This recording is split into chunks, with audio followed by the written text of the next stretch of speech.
ఏం సార్ మీరు నన్ను తిట్టలేదా? ఇది గతంలో కూడా ఇదే జరిగింది సార్. నేను తిట్టట్లేదు సార్, నా బాధ సార్, ఇది నా బాధ సార్, నా బాధ. సారీ, అదే ఏం జరిగిందో తెలుసుకోకుండా న్యూస్ ఎందుకు వేసారని అడుగుతున్నాను సార్. ఇప్పుడు అడుగుతున్నారు కదా, అది ఇందాక ఎందుకు అడగలేదు సార్? 3 నెలల క్రితం నాకు క్లీన్ చిట్ వచ్చినప్పుడు ఎందుకు వేయలేకపోయారు సార్ మీరు? చెప్పండి చెప్పండి.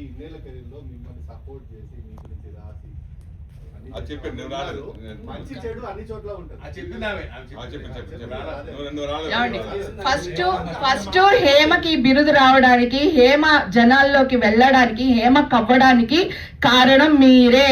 నాతో పాటు 100 క్యారెక్టర్ ఆర్టిస్టులు వచ్చారు, ఎవరికి ఈ పేరు లేదు, మీ వల్లే. ఇది ఆల్రెడీ నేను చెప్పాను సార్, ఇది నా బాధ. ఇప్పుడు ఎందుకు వేయలేదనే నా క్వశ్చన్ సార్, మీరు ఆన్సర్ చెప్పగలరా?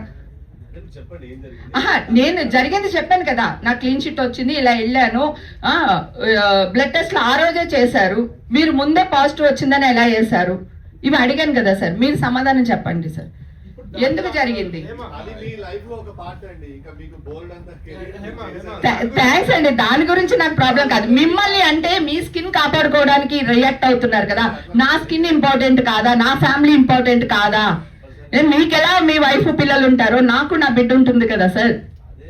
ఎందుకు 3 నెలలు పట్టింది రియాక్ట్ అవ్వడానికి అని అడుగుతున్నాను.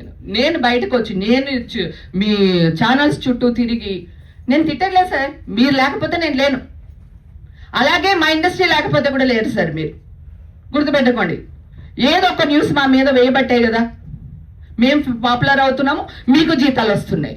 యాక్సెప్ట్ చేయండి సార్, మీరు మేము ఒకటే, సపరేట్ కాదు.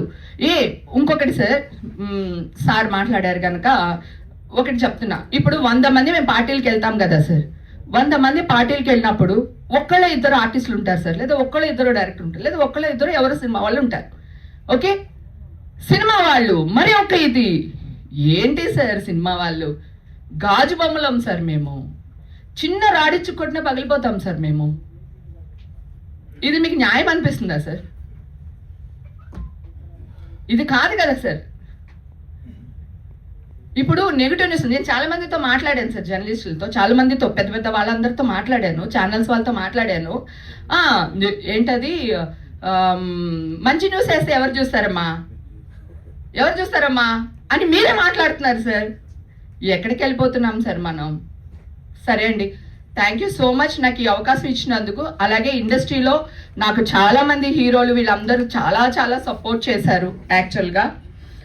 అలాగే మెయిన్గా చిరంజీవి గారి గురించి నీ ప్రభు గారు ఇందాక ప్రస్తావించారు కనుక ఆయన గురించి చెప్పాలి. అవునండి, ఆంధ్రాలో అవార్డ్స్ ఇచ్చి చాలా రోజులు అయిపోయిందండి. ఆంధ్రాలో సినిమాలు తీస్తే మేము సబ్సిడీ ఇస్తామనో లేకపోతే ఇంకొకటి ఇండస్ట్రీని పిలిస్తే ఆంధ్రాలో ఎందుకు చేయరండి? మేము అందరూ అక్కడికి వెళ్ళడానికి కూడా రెడీగానే ఉన్నామండి. అది మాదే, ఇది మాదే, 2 రాష్ట్రాలు మావేనండి. చిరంజీవి గారు అన్న ఒక మంచి మాట ఏంటంటే, ఆర్టిస్ట్ని ఎంకరేజ్ చేయండి. ఇప్పుడు 2 స్టేట్స్ అయిపోయినాయి కదా, ఆ స్టేట్లో కూడా మమ్మల్ని గౌరవిస్తే బాగుంటుంది అని ఒక మంచి ఉద్దేశంతో చిరంజీవి గారు చెప్పారు. దాన్ని కూడా సిలవలు పలవలు చేసేసి ఇష్టం వచ్చినట్టు తమ్మునేలు పెట్టేసి మాట్లాడుతున్నారు. సరే, కాస్ట్ కౌన్సిలింగ్ గురించి మాట్లాడారు, నేను మాట్లాడాను చాలాసార్లు, చాలామంది మాట్లాడారు. ఓకే, సో ఒక చోటే ఉందండి, ఇండస్ట్రీలోనే ఉందండి, ప్రపంచం అంతా 2 చుట్టూ తిరుగుతుందండి. ఇది నేను ఇదివరకు జాఫరింట్లో కూడా చెప్పాను.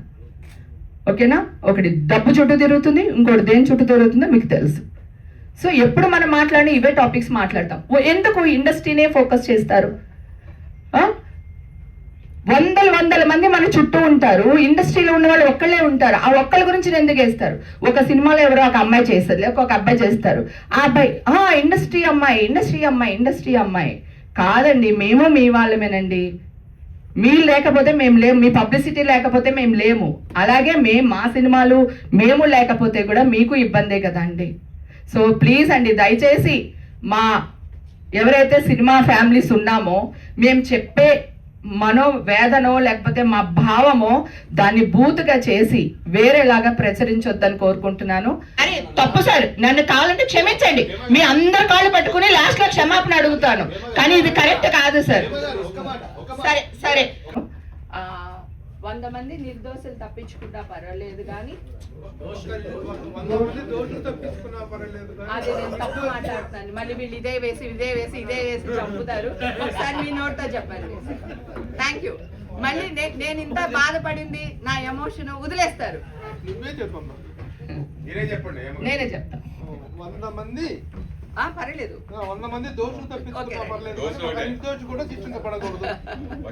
తప్పించుకున్నా పర్వాలేదు కానీ ఒక నిర్దోషి కూడా తప్పించుకోకూడదు అనేది, ఒక నిర్దోషి కూడా శిక్ష పడకూడదు అనేదే మన చట్టం కదా. సో మీరెందుకు దోషుల్ని చేస్తున్నారు కదా? ఇదే హైలైట్ అవుతుంది కదా. వేయండి, ఇదే వేయండి.